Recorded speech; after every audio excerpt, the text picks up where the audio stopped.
In the latest episode, fans will be introduced to Edgewater's sheriff, Mickey Fox, played by Morenia Baccarin. She joins Station 42 in the search for the escaped 3 Rock inmate. Mickey is revealed to be Sharon's estranged sister, and this reunion will allow them to reconnect and mend their broken relationship. Fire Country is seeking to expand with a spin-off. This episode might see Baccarin lead a sheriff-centered show.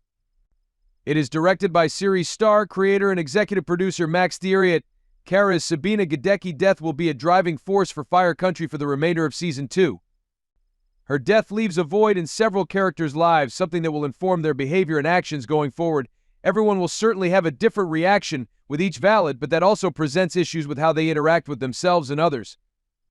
Jake Jordan Calloway is one of those who is closest to Kara, and her death will affect him more than most characters, as we see in a new exclusive to Collider clip from Episode 6. One day he plans to propose to his girlfriend, the next he can't see or speak to her. He will find a way to cope, and given what we know about him, Jake retreats into himself when faced with tough emotional battles. Collider has an exclusive look into Jake's actions post-Kara, and everything we learn about his coping mechanism is concerning. However, it's not all bleak because there are people around him to help. In the clip, Vince, Billy Burke, and Jake are on what appears to be a search. Given that an inmate escapes 3 Rock in the upcoming episode, they might be aiding in the search.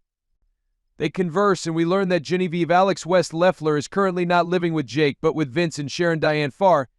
Jake has not seen Jen since Kara died. I just need more time. I'm afraid.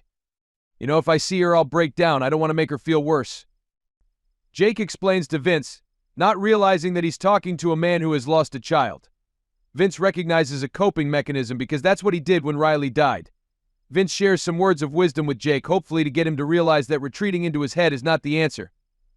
He might think he's bothering people with his grief, but those people would drop everything in a heartbeat to help him if he asked. Vince's words seem to strike a chord with Jake, and hopefully he heeds them.